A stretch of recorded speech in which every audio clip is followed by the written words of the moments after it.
Hi, thank you for joining us. I am Nancy Ramirez. I devote my life to mentoring and guiding students through the college application process. And today I am very excited. We have one of my dear students, Nora. She was accepted into many, many colleges. We were just talking about that. In them are UPenn, Duke, MIT, and she's currently a freshman at Harvard.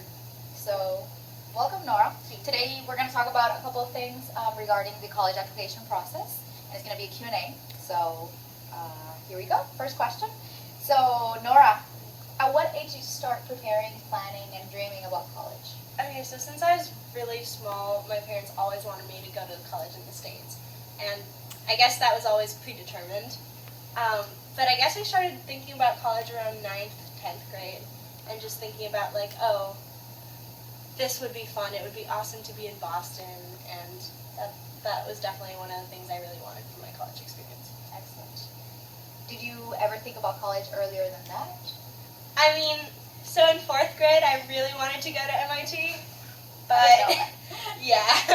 Okay, cool. So you did think about it early on? You started planning maybe 9th grade? Exactly. Okay, perfect. So what would be one piece of advice for 9th and 10th graders? I guess find a passion and do it and stick to it. I think a lot of the things that college admissions officers really want to see is that you're consistent and that you really have a passion for something and that you're devoted to something. You don't have to like spread yourself out too thin. As long as you're really devoted to something, I think it's fine. I agree completely, and I hope you take that in, all of you that are listening. Find your passion and run with it. Yeah. Next question. How did you manage stress during high school? Okay, so I did several things. I was one of those people that crammed before tests. I know they tell you not to do it in college. You cannot do it. But I definitely played sports. I went to the gym and I ran outside a lot. And it definitely helps relieve stress. And like always to remember just to like have fun with friends. And even if you're trying to get into college, it's totally fine to have a social life too. Did you hear that? Have a social life. Even if you're starting the college application process, that should not steer you away from having fun and socializing with your friends. So, next question, Nora. What do you consider to be the most important part of the college application process? I think even more than grades and SAT, your essays are going to really show who you are, and they're going to make you unique. So you want to write about something that you feel comfortable with and that you can really demonstrate passion, interest, and a little bit of yourself within it too. Absolutely. Absolutely. And I think one of the most important parts about the college essay, and I know Nora's essay was amazing. It is very important that your voice comes through. And that, might sound a little cliche, but it's true. Your voice should come through.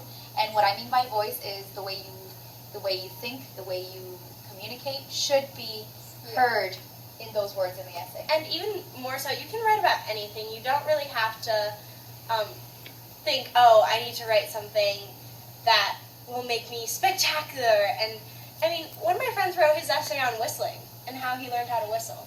And he got into Harvard. So really, you can write about anything. Absolutely. I think that's a great, great, great piece of advice.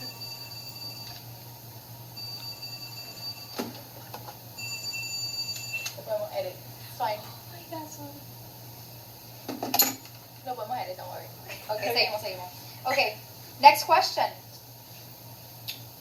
One piece of advice for those who have college interviews. Relax, and it's not as scary as you think. My Harvard interviewer was wearing board shorts and a t-shirt. I love that. And I was wearing like a dress and like was carrying around my like portfolio, and it was really chill. We met up at Starbucks, ordered some coffee, and like just really, it was informal.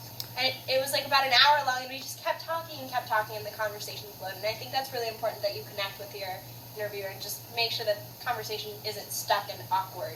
Like, I think that's really important. Absolutely. One of the most frequent questions I get is, Nancy, what do I wear to the interview?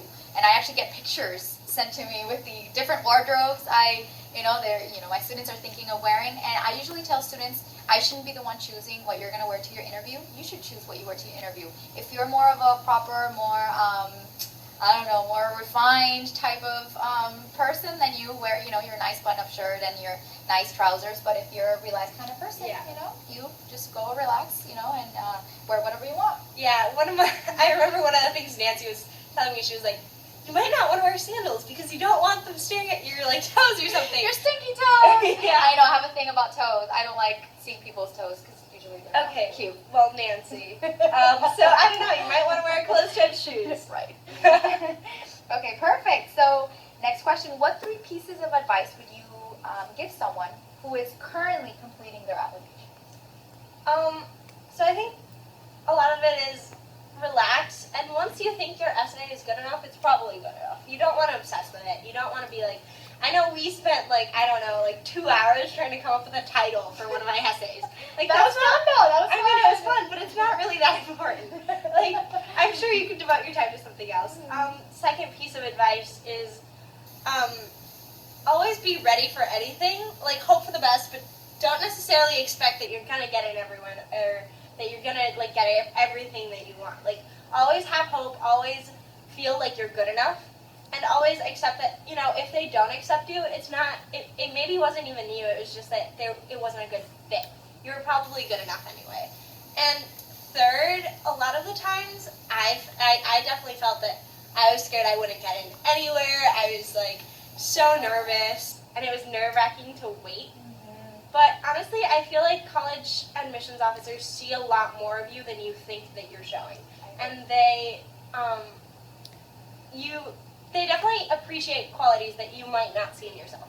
And that's really important. I love those 3 points. Perfect. On to the next. So give me one thing you learned about yourself while you were filling out your applications. Okay, so that's actually a tough one. But I think I learned a lot about, as I wrote my college application essay on ballet and how that shaped my current life. And I feel like writing it out and like finally like letting all of those kind of unresolved feelings out really helped me realize like how I view the world and how I want to perceive myself.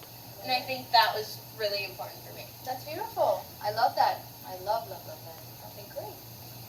How did you decide where to apply and where to go?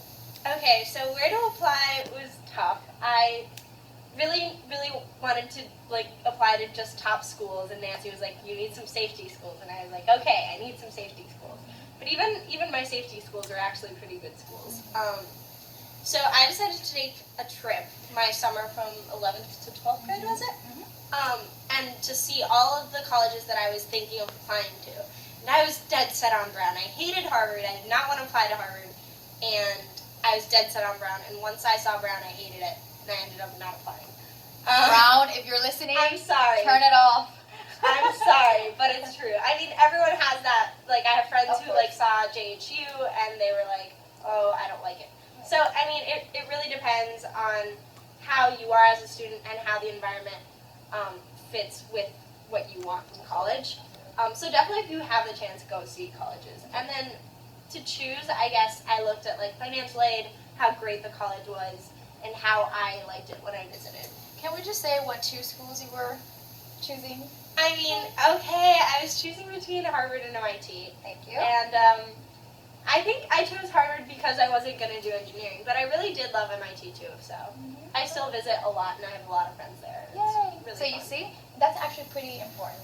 If you're choosing between a couple of colleges, that doesn't mean you're never going to have any exposure or you're never going to, be part of the community there. I have many students that they go on and they do an internship or a summer program at that other school that they were choosing between. So yeah, so you're not closing doors, more opening doors, in fact. Okay, so what 3 factors weighed the most when you made your final decision? I want 3 points. Okay, so I guess financial aid is a big thing. Like, you submit the same information basically for all your schools, and you get so many different packages. Like, some will do merit, some will do need-based. I mean, and the array is huge. Absolutely. So that's one of the things you really want to look at.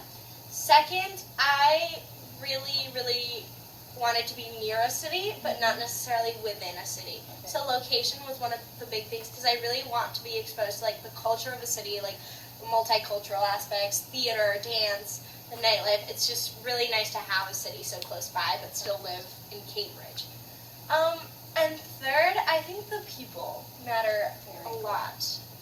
There are some colleges, I mean, generally people are nice, but But I feel like there are some places where they're so welcoming and they really try to emphasize, like especially for like freshmen, they try to create a community, and I think that's really important. And that's one of the things I benefited most from Bird. I think So great. Did you hear that? So financial aid. Financial aid, the city or the Near- location, Near or, city. and the people. The people. Perfect. Great. So now that you're in college, Nora, this is a question I get very often from my students, and maybe many of you that are listening are having the same question, is I don't know what I'm going to major in, so therefore I don't know what college I should apply to. Can you talk to me? Okay, so that helped me choose as well. Since I didn't really want to do engineering, I thought, oh, I'm not going to apply to a very technical school. Like MIT is a school where a lot of people do sciences or engineering. I mean, they do have humanities departments, but they're definitely not known for that. And there was definitely not as much variety as there was at Harvard. So I still don't know what I want to, we call it concentrate, and that's totally fine. I brought a friend with me on spring break. He doesn't know what he wants to do. I met a lot of people. They don't know what they want to do. It's totally fine. I guess the best way to choose if you really don't know is to just go somewhere where you know you can try everything. Right. And what I can hear from what you're saying is when you're choosing colleges, so when you're a junior or senior, you should have a very, broad idea of what you want to study. So if you want to be technical, you want to do humanities, something, along that line. Once you get to college, you go, you explore, and you find your niche. I've taken so many classes that are like not even, like they're just everywhere. I've taken poetry to molecular cellular biology and everything in between, and it's totally fine. Excellent. Great. So any final advice that you'd like to share with people, students that are starting their college application process? I think just relax, be yourself, and you're probably good enough to get in somewhere that you'll really love and enjoy. Absolutely. So thank you for joining us. Stay tuned for our next video blog. Have a nice day. Bye. See ya.